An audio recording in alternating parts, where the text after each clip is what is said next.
கன்னி. புதனின் அருள் பார்வை, அதே போல பாத்தீங்கன்னா சுக்கிரனின் பாத்தீங்கன்னா பலம் குறைந்த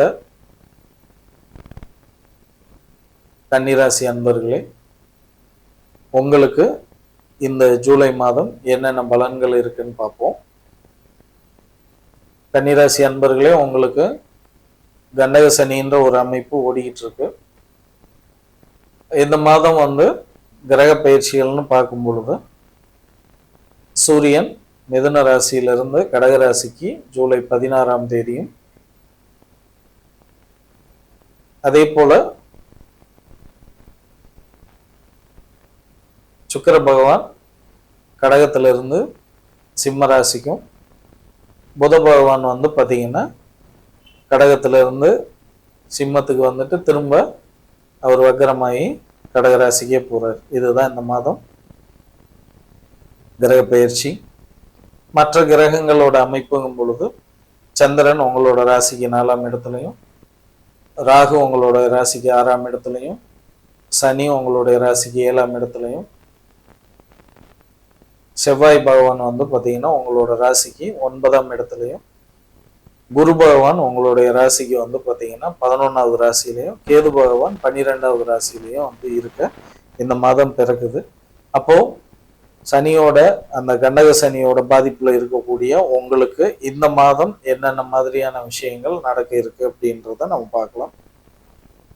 ஃபர்ஸ்ட் பாத்தீங்க அப்படின்னா சூரியனோட நிலைன்னு வச்சு நம்ம பார்க்கணும். ஏன்னா கிரகங்கள் ஒவ்வொரு கிரகங்களும் அது இருக்கக்கூடிய இடம், பார்க்கக்கூடிய இடம், இதெல்லாம் உங்களுடைய பலன்களை நிர்ணயிக்கும். அதுக்கும் மேல உங்களுக்கு தசாபுத்திகள் என்னென்ன மாதிரி நடந்துட்டு இருக்கு உங்க பிறப்பு ஜாதகத்துலன்றத வச்சும் நம்ம பார்த்தா தான் முழுமையான பலன்களை நம்ம தெரிஞ்சுக்க முடியும். இப்ப நம்ம சொல்லக்கூடிய பலன்கள் காலபுருஷ தத்துவப்படி தான் நம்ம சொல்லிக்கிட்டு இருக்கோம். இதே ஒரு 40-50% உங்களுக்கே பொருந்தும். மீதம் இருக்கக்கூடியதுக்கு உங்களுடைய குடும்ப ஜோதிடரை நீங்க கன்சல்ட் பண்ணிக்கலாம். அப்போ சூரியனோட நிலைன்னு பார்க்கும் பொழுது இந்த மாதம் உங்களுக்கு எல்லா விதத்திலையுமே மாதம் முழுவதும் லாபத்தையும் சந்தோஷத்தையும் முழுமையா அனுபவிக்க போறீங்க.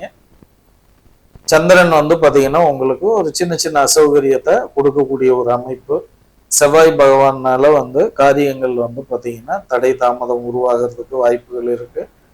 புத பகவான் நிலைன்னு பார்க்கும் பொழுது கண்டிப்பாக வீட்டில் விலை உயர்ந்த அந்த திரவியங்கள் வாசனை பொருட்கள்லாம் வச்சிருந்தீங்கன்னா அதெல்லாம் கொஞ்சம் கவனமா பார்த்துக்கோங்க. இல்லாட்டினா மிஸ் ஆக வாய்ப்பு இருக்கு, வேஸ்ட் ஆகிறதுக்கும் வாய்ப்பு இருக்கு. அதனால கொஞ்சம் அந்த விஷயத்துல கவனம்.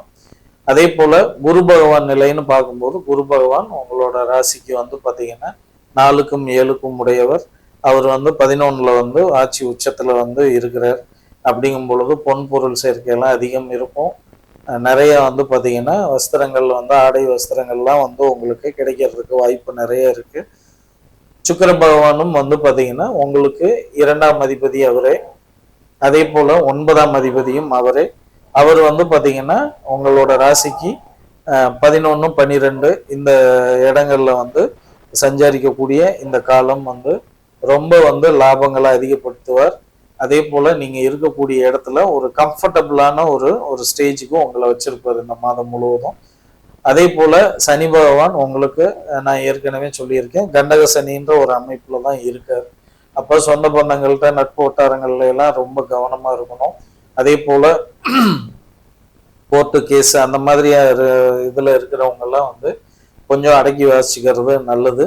இல்லாட்டினா பிரச்சனைகள் பாத்தீங்கன்னா இன்னும் கொஞ்சம் தீவிரமாகிறதுக்கான சூழல்லாம் தெரியுது. அதனால ரொம்ப கவனமா எதிரிகள்கிட்ட எல்லாம் நம்ம நடந்துக்கணும்.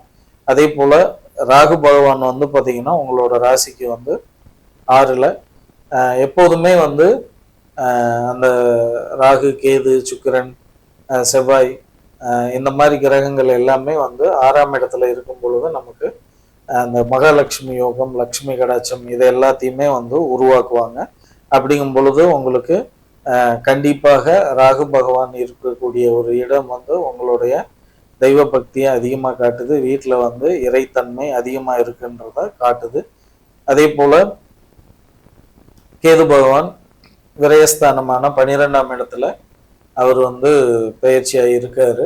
அப்படிங்கும் பொழுது அவர் ஆரம்பத்துல இருந்தே அது இந்த மாதம் இந்த வருடம் வந்து நவம்பர் வரைக்குமே வந்து அவர் கொஞ்சம் விரயத்தை வந்து கொடுக்கக்கூடிய அளவுல செலவுகளை வந்து கண்ணா பின்னான்னு செலவு வைக்கக்கூடிய ஒரு அமைப்புல தான் வந்து இருக்கிறாரு.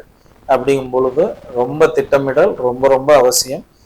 லாபங்கள் நிறைய இருந்தாலும் எல்லாத்தையும் வந்து பார்த்தீங்கன்னா இந்த தடை தாமதங்கள் இருக்கும். ஆனால் எல்லாத்தையும் மீறி இந்த வருடம் வந்து இந்த மாதம் வந்து நீங்கள் எல்லா விதத்துலையுமே வந்து ஜொலிக்க போறீங்க. ரொம்ப நல்லா இருக்க போறீங்க. இறை வழிபாட்டை நல்லா வச்சுக்கோங்க. லக்ஷ்மி கடாட்சம் இருக்கு. அதனால வந்து பார்த்தீங்கன்னா பக்கத்தில் இருக்கக்கூடிய பெருமாள் கோவிலில் போய் தரிசனம் பண்ணுங்க. மகாலட்சுமி தாயாரை வணங்குங்க. ஆஞ்சநேயரை வந்து வழிபடுங்க.